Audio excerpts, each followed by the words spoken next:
All right, everyone, this is the History of Video Games lesson number 10, the video game Crash. Right for discussion, were you ever excited for a brand new game to come out only to be completely disappointed when you finally got to play it? Take your time, give me a response here. I look forward to reading it when you submit your work. The video game Crash occurs in the year 1983. It was also known as the Atari Shock. The crash lasted about 2 years, from 1983 to 1985. Revenues of the gaming industry peaked in 1983, as you can see in the graphic, with the total earnings reaching about $3.2 billion. But by 1985, revenues had fallen to only $100 million. This is a drop of almost 97%. Usually, industries do not recover from something like this. The first major problem contributing to the crash was an absurd amount of video game consoles in the North American market. By 1983, gamers had dozens of console choices to pick from. This is known as system saturation. The market is saturated with gaming consoles. Right? Atari 2600, Atari 5200, the Emerson Arcadia, Sears Telegames, Intellivision, Intellivision 2, Fairchild Channel F, Magnavox Odyssey 2, the Bally Astrocade, the Vectrex, ColecoVision, and the Coleco Gemini. All right, this creates a situation of confusion for the average customer. You don't know which console to buy. Each console came with its own set of games from the company that manufactured it, as well as the expansive web of third-party games. Because of this overabundance of consoles, there was little continuity throughout gaming with friends, right? You and 10 of your friends could have a different gaming console. Imagine spending hundreds of dollars on a new console and then having your friends all buy different ones. It kills the fun of gaming. The second problem was that after the success the video game industry experienced in the late 70s and early 80s, many companies were rushing to produce video games as quickly as possible, just assuming that they're going to sell. This became a huge problem because at the time, console makers had lost control of what games were being developed for their platforms.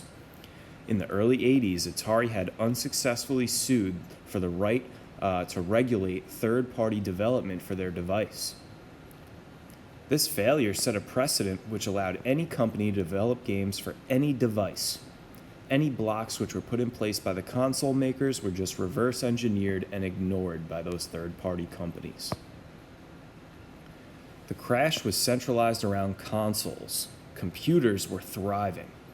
Around the time home consoles started falling out of favor, home computers like the Commodore VIC-20, the Commodore 64, and the Apple II made by Steve Jobs and Steve Wozniak became affordable for the average family.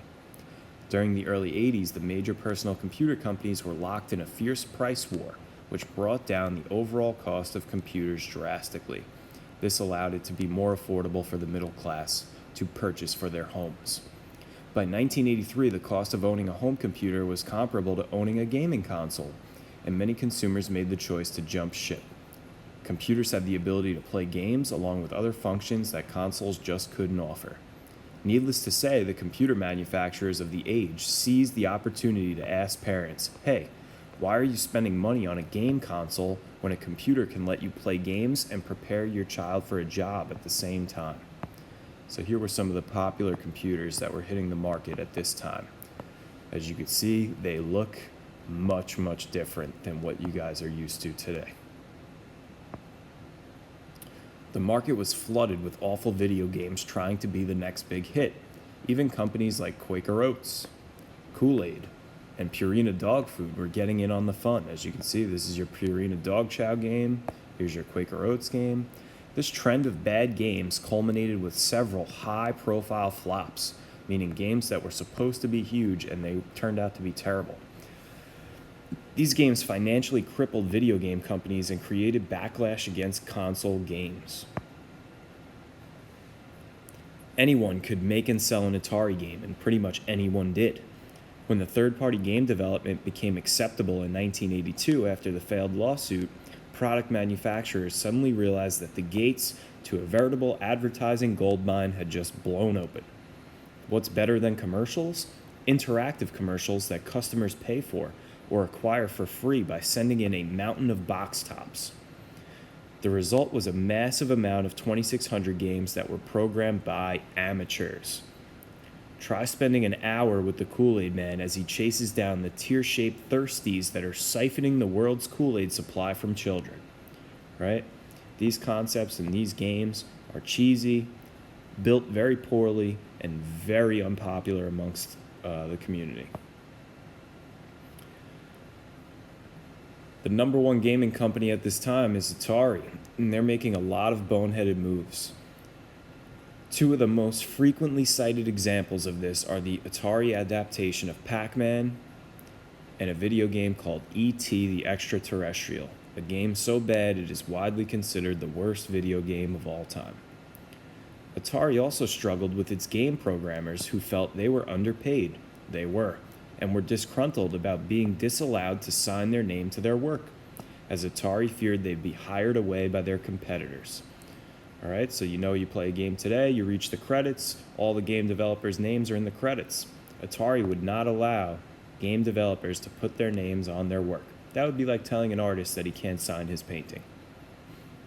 All right, so you could see it's creating a lot of tension between the developers and the company itself. This mistreatment led to the formation of one of the first third-party video game developers. You might know them, a little company called Activision. So the game developers quit Atari and said, we're going to make our own company. And they went out and made it Activision. And Activision's still around today and very, very, very popular. E.T. for the Atari 2600. This poor game was rushed out and made in a mere 6 weeks. Atari spent $20 to $25 million on the property rights to use E.T. the Extraterrestrial in a video game. And they skipped all of their quality testing to make it out the door in time for the 1982 Christmas season. The result was a title that still baffles gamers, as this gameplay consists mainly of falling down house-sized gopher holes to find random bits of a telephone so E.T. can phone home. About 4 million copies of E.T. were sold and shipped, and according to Atari, 3.5 of those 4 million were returned. Feel free to visit the link here if you want to see what E.T. for the Atari 2600 looked like. The Atari 2600 version of Pac-Man released in March of 1982. It was a big deal. Out of all the arcade ports that made it to the home consoles, Pac-Man was arguably the most anticipated, and we learned why during our Pac-Man lesson, 2 lessons ago. Pac-Man was sweeping the nation. Pac-Mania was still continuing. People loved this game, so when they found out that they could play it at home, they were so excited. There were 3 or 4 million pre-orders for this game. Unfortunately, the 2600 adaptation of this game was rushed. Sound familiar? The game was indistinguishable from a cheap knockoff, and many nicknamed the game Flickerman. Millions of unsold copies is one of the many reasons that Atari reported a $536 million loss in the year of 1983. And again, if you want to see Flickerman and how poorly programmed and created it was, visit the link and you will understand why he is nicknamed Flickerman. So who ends up saving this industry from the video game crash? By 1985, sales of video games were recovering, following the introduction of the Nintendo Entertainment System, the NES, to the North American market. In 1986, Nintendo's president, a guy we learned about during our Donkey Kong lesson, Hiroshi Yamauchi, said that Atari collapsed because they gave too much freedom to third-party developers, and the market was swamped with rubbish games. Although the collapse of the video game industry in 1983 was not just an Atari problem, this statement pretty much sums up perfectly what led to the industry's demise or their downfall. In order to avoid making the same mistake, Nintendo produced fewer high-quality video games and strictly controlled their third-party development. They did this by introducing a checking integrated circuit CIC for the first time to stop unauthorized developers from making games on their platform. The CIC was essentially a lockout chip which stopped unauthorized third-party developers for developing games from the NES. So if a third-party developer made an unapproved game for the NES system and you plugged in that cartridge, it would not load up on the screen. They were locked out of the system.